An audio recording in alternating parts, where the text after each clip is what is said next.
hate change. Is that true?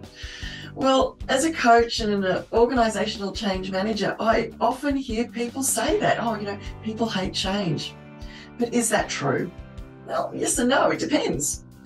What I've found is, in all the years that I've been doing what I do, is that it does depend. People who choose to make changes, they generally don't hate change. Of course, they'll experience phases of fear, discomfort, struggle, questioning whether what they're doing is right or whether it's worth it. But if the choice is something they made, then look, the answer is no, they don't hate change. The people hate change concept comes from a place where a change is foisted upon someone and it clearly and personally affects them.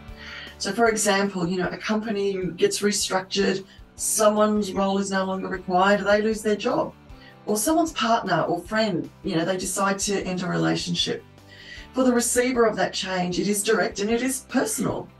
The people hate change concept, that can also apply when someone is making a change that impacts what seems to be only themselves, but it does have a ripple effect. There's a change in dynamics or a shift in the status quo that filters through to other people.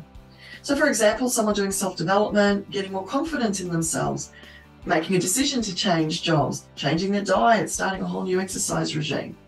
For the people around the person making changes, the changes can feel confronting because just like the big losing your job change, it's not in their control.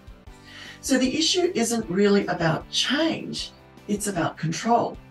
When a dynamic is changing due to someone else's actions, people can get really uncomfortable. Now, the reason I'm sharing this with you is because if you're one of my present or past or even future clients, you need to be aware that people around you may not take the changes that you're making very well. I'll often say that, if people truly love you, they'll support you in your journey of discovery, growth, and creating that life that you would love. The thing to remember is that when you are on that journey, it's your choice. You have a level of control. Those around you don't, and they may start behaving like people who hate change. Their automatic response is likely to be to resist. You'll hear them say things like, I don't want you to get hurt. I don't want to see you lose all that money. I'm trying to protect you. Don't be fooled. These sorts of statements are all about maintaining control over the status quo. They don't want to have anything in their life change, so therefore they must stop you from making changes. Now you have to remember that the people in your life, they're not getting coaching and support. They will truly believe that the things that they're saying are true because they don't have the awareness of how their mind works.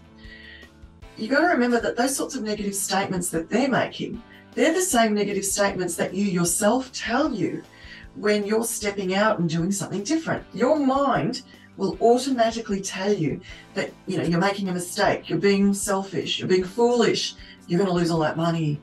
Here are all the reasons why what you're doing, this is not going to work. But that's your mind's job. It is programmed to keep you in the familiar. So it will do all it can to derail you, to dissuade you, to distract you, and to delay you from making any changes. Now, for those around you, their minds work the same way. They see their change, and their mind will do whatever it takes to stop the change happening. Now, if you're working with a coach, now whether that's me or another coach, they will coach you through all of that negative self-talk. That's one of the reasons you go and get a coach, right? To help you overcome what's been blocking you from creating the changes all these years and to help you get where you want to be. So, do people hate change? Not really. It's more about needing to feel like you are in control. Now, it takes courage to step out of the little box that people want to put you in and keep you in. And you need to be determined to stay on track, regardless of how those around you are actually responding. I'm Vera Herman. Catch you next time.